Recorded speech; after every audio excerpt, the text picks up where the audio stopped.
दोस्तों, क्या आपको भी इंग्लिश वोकेबलरी याद करना मुश्किल लगता है? और जब भी आप इंग्लिश वोकेबलरी को याद करते हैं तो आप फौरन भूल जाते हैं। क्या आप उन वर्ड्स को अपने जहन में हमेशा के लिए रखना चाहते हैं? दोस्तों, क्या आप चाहते हैं कि हम आपके साथ कुछ ऐसी ट्रिक्स या टिप्स शेयर करें जिन्हें आप फॉलो करके अपनी इंग्लिश वोकेबलरी को बेहतर बना सकें? तो दोस्तों, क्या आप चाहते हैं कि आप जब भी इंग्लिश वोकेबलरी को याद करें तो आप कभी भी उन वर्ड्स को ना भूलें, बल्कि वो हमेशा आपके ज़हन में रहें? दोस्तों, आज मैं आपके साथ 14 ऐसी टिप्स या ट्रिक्स शेयर करने जा रहा हूं जिन्हें अगर आप मेरे साथ फॉलो कर लेते हैं तो मैं आपको गारंटी से कहता हूं दोस्तों, इस वीडियो को देखने के बाद आपको ऐसा लगेगा कि अब वोकेबलरी को याद करना आपके लिए मुश्किल नहीं रहा, बल्कि बहुत ही आसान हो। सबसे पहली ट्रिक या टिप हमारे पास है, रीड रेगुलरली। दोस्तों, याद रखिएगा, अगर आप अपनी इंग्लिश वोकेबलरी को बेहतर बनाना चाहते हैं तो सबसे जो इम्पोर्टेंट काम है, जो सबसे इम्पोर्टेंट टिप है, वो ये है कि आपने रोज़ाना की बेसिस पर कुछ ना कुछ लाजमी पढ़ना है। अब आपके ज़हन में सवाल होगा कि सर, हम कौन सी ऐसी चीज़ें पढ़ें जिससे हम अपनी इंग्लिश वोकेबलरी को बेहतर बना सकें? तो ऐसी बहुत सारी चीज़ें हैं, आप अपने इंटरेस्ट के मुताबिक कुछ भी पढ़ सकते हैं। जैसा कि आपको अगर किताबें पढ़ने का शौक़ है, आप किताबें पढ़ें, न्यूज़पेपर पढ़ें। सबसे जो बेहतर तरीका है, मैं आपको रेकमेंड करूंगा कि आप डेली बेसिस पर डॉन न्यूज़पेपर पढ़ें, जिससे आपकी इंग्लिश वोकेबलरी बेहतर हो। रिसाले वगैरह पढ़ सकती हैं। इसी तरह आप इंटरनेट का दौर है, आप ऑनलाइन मज़ामीन वगैरह पढ़ सकती हैं। तो आपने बेसिकली क्या करना है, आपने रेगुलरली पढ़ना है। जो चीज़ भी आप पढ़ें आपने इंटरेस्ट के साथ पढ़नी है। इसका फ़ायदा ये होगा कि जैसे जैसे आप रीडिंग करते जाएंगे आपको न्यू न्यू वर्ड्स आपके सामने आते जाएंगे। तो इस तरह आप अपनी इंग्लिश वोकेबलरी को याद कर सकते हैं, आप इम्प्रूव कर सकते हैं। सो जो पहली ट्रिक है वो कौन सी है कि आपने रेगुलरली पढ़ना है। अगर इसी तरह आप मुझसे पूछें कि सर, हम अपनी स्पीकिंग को कैसे इंप्रूव कर सकते हैं, तो मैं आपको दोस्तों ये कहूँगा कि आपने बोलना है, प्रैक्टिस करनी है।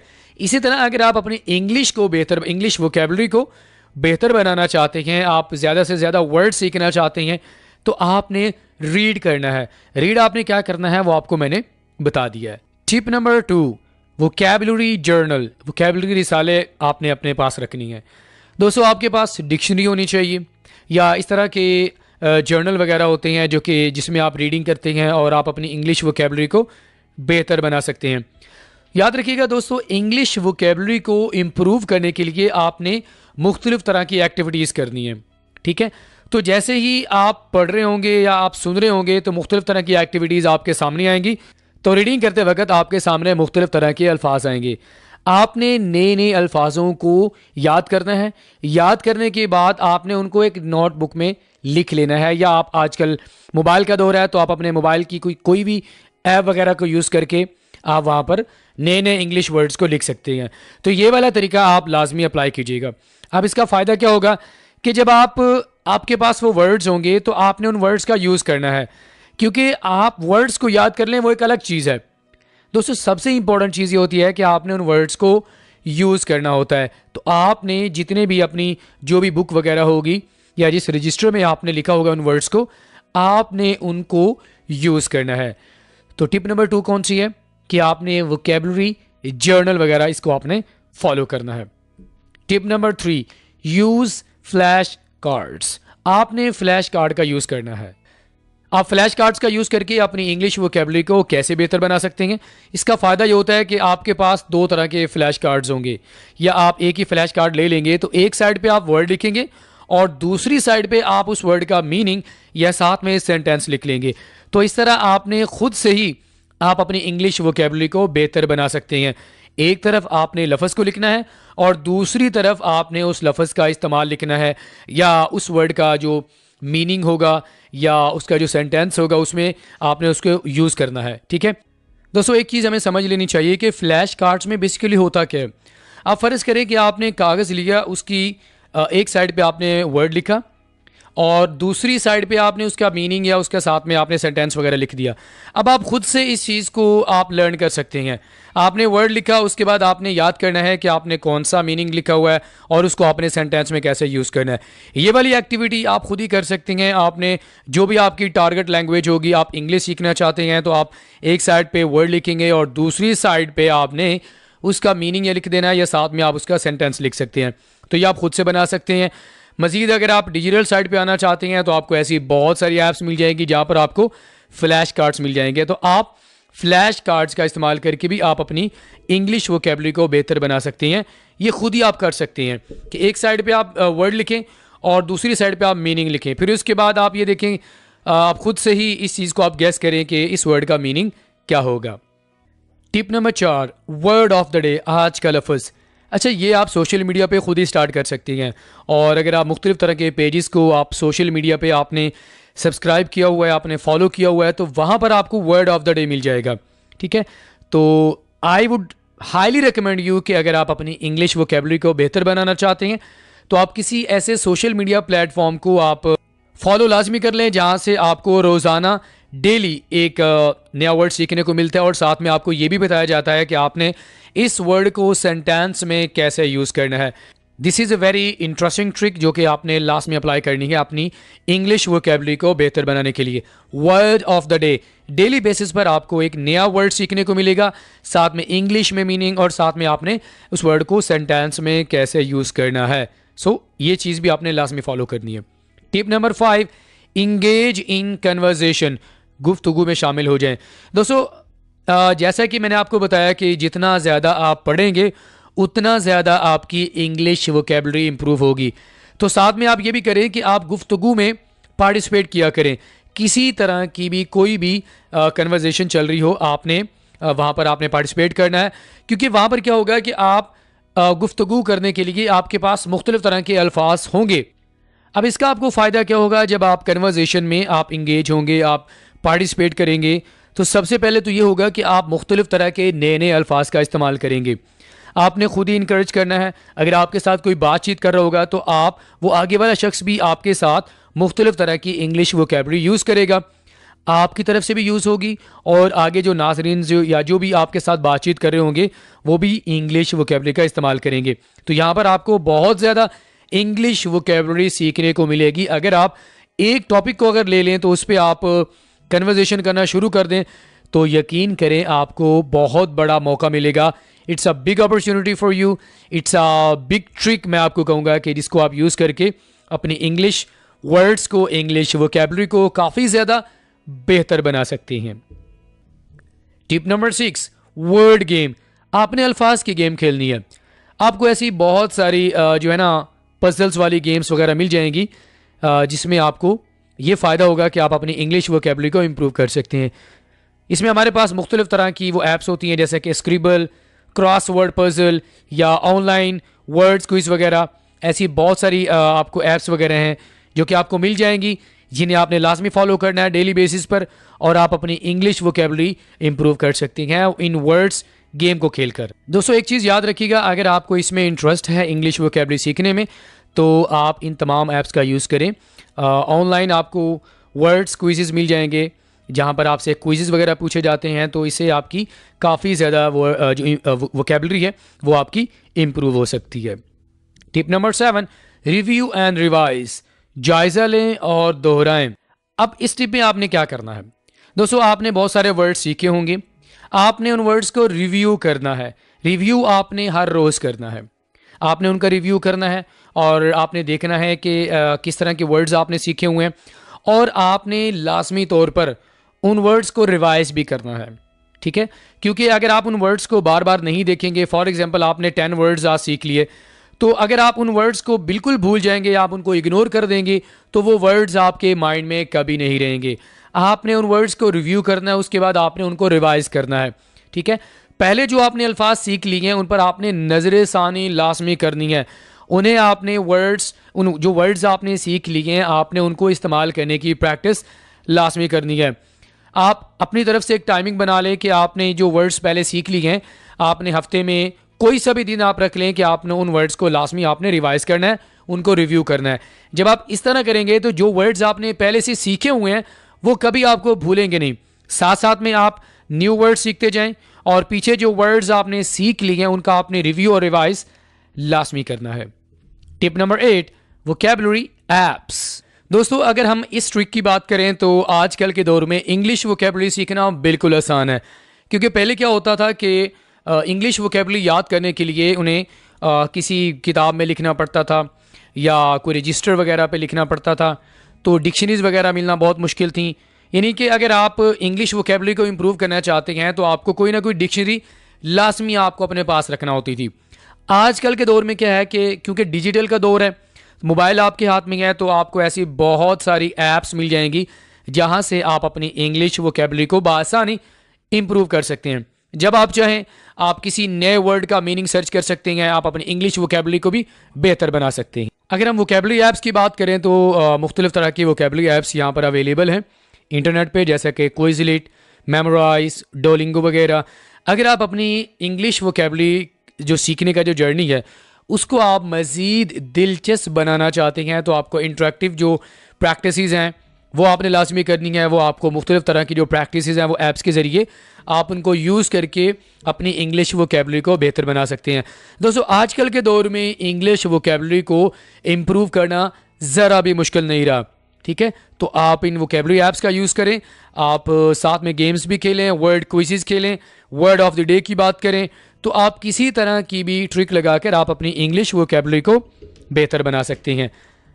Trick number 9, set vocabulary goals.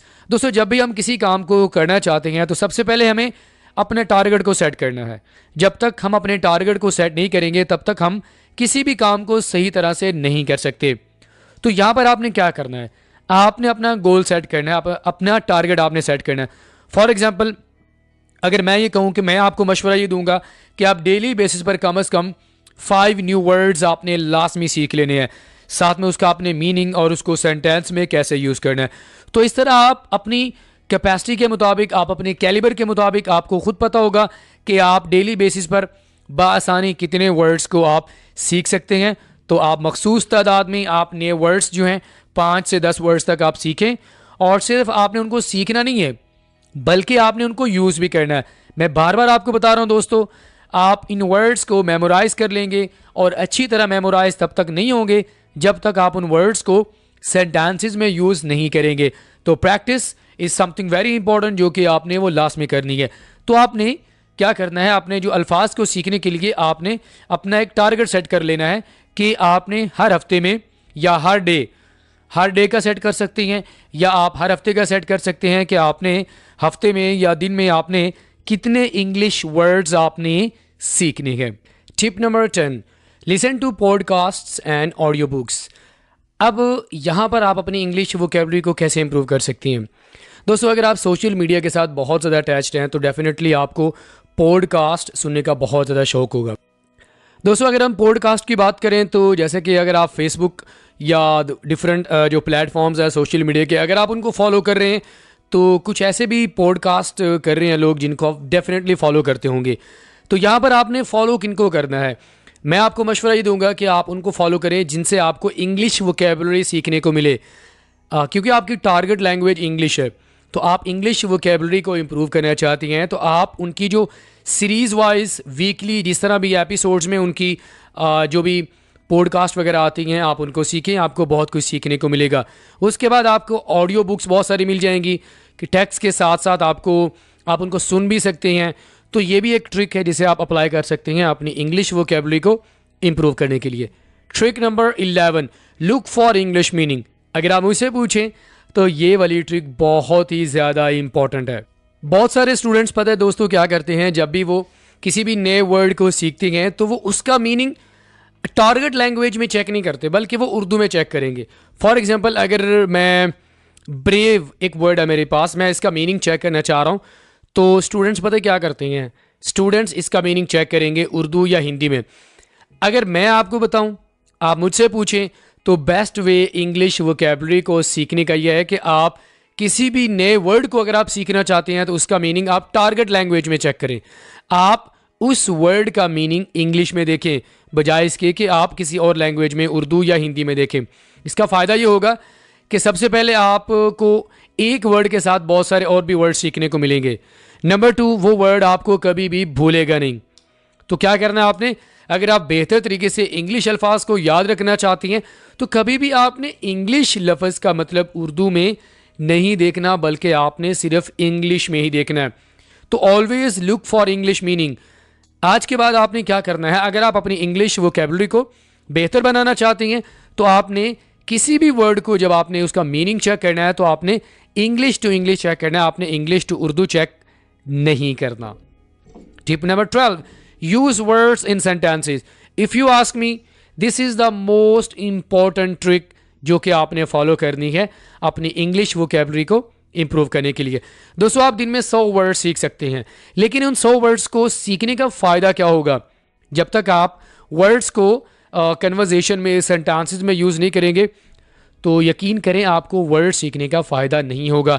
इससे बेहतर यह है कि आप 10 वर्ड्स को सीखें और उन वर्ड्स को आप जुमलों में इस्तेमाल करें।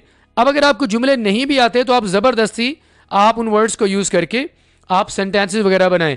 अगर आप मुझसे पूछें तो मैंने ये वाली ट्रिक बहुत ज़्यादा अप्लाई की थी और इसका मुझे 100% फ़ायदा हुआ था। तो आपने क्या करना है, वर्ड्स आपने सीख लेने हैं।